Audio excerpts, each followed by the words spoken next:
Joining me to discuss these new findings are economist Steve Moore and our medical reporter Lori Johnson. Welcome to both of you. Steve, let me begin with you. The biggest difference, as I mentioned, that we saw economically, how big of a deal is that for folks, both in Florida and California?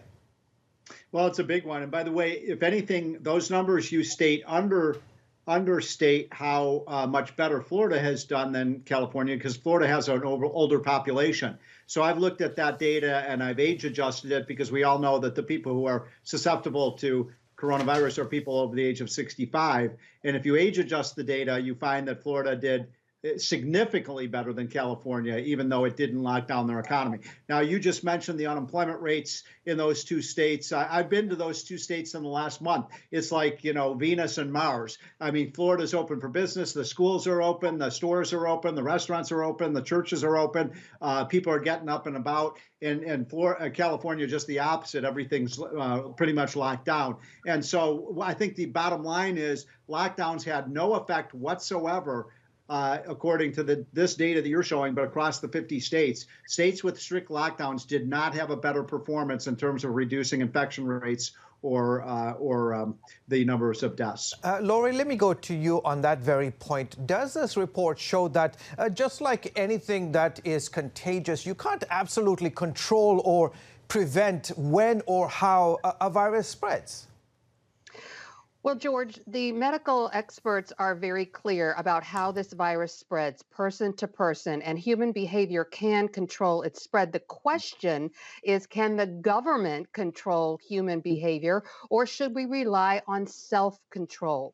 And as Steve pointed out, Florida has an extremely high number of senior citizens. And what we saw in Florida were these senior citizens controlling themselves, locking themselves down, if you will. You saw a lot of the senior citizens, even though there were no mandates in place at lockdowns, they locked themselves down. They stayed inside because they recognized their own personal risk.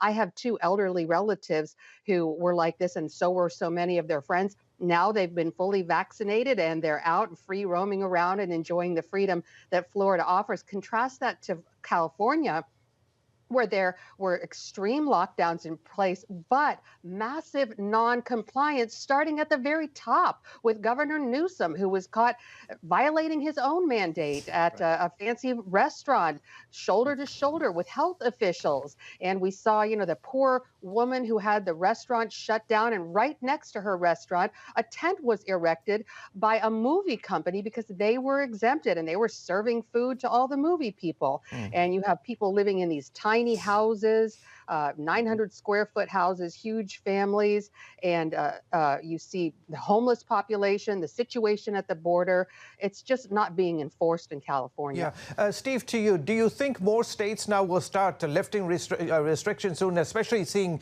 the difference between California and Florida? Well, it should have happened 6 or 9 months ago. I mean, we knew very early stages that we needed to keep the vulnerable population safe. And that was something that many doctors had been calling for. And yet the left wanted to shut down everything. And there's been a real heavy toll here. We're talking about trillions of dollars of losses to our economy. There have been health problems, as the doctor knows, with respect to locking, especially kids. I mean, this has been one of the greatest episodes of child abuse in the history of the United States, and it's because of public policy. But the states that have opened up, if you look at those states like Florida and Texas and Utah and Idaho and Tennessee, they have much lower unemployment rates, much smaller problems with their budgets, and they've gotten their workers back on the job. So my point is, California and New York and New Jersey and Illinois should learn what Florida has done and get those economies open and get the schools open. That might be the most important thing of all. Yeah. Lori, there's also another report out saying that quarantine may not have made a big difference either. What can you tell us about that? And could this lead to a return, to more normal or traditional ways of handling something like this in the future? Well, we're definitely going to learn a lot about what we did right and what we did wrong in the pandemic. And in the months and years ahead, it's going to be very interesting to look back and analyze our behavior. But as far as that particular study you're referring to that was published in the publication Nature, there has been some pushback within the scientific community on that study and some of the ways that those conclusions were reached, to the point where the study authors have said they're going to consider some of the criticisms they've gotten and perhaps amend their conclusions. Yeah. Final question to you, Steve, 30 seconds. Did we go overboard with the way we handled this disease, and are we only starting to discover that now? Yeah, it's an important question because, there's now talk about closing down the economy for other pandemics or other flu viruses, or even dealing with climate change. And I think the lesson here is that lockdowns of our economy hurt the people at the bottom the most, by the way. The people who suffered the most were minorities, young people, and low-income people.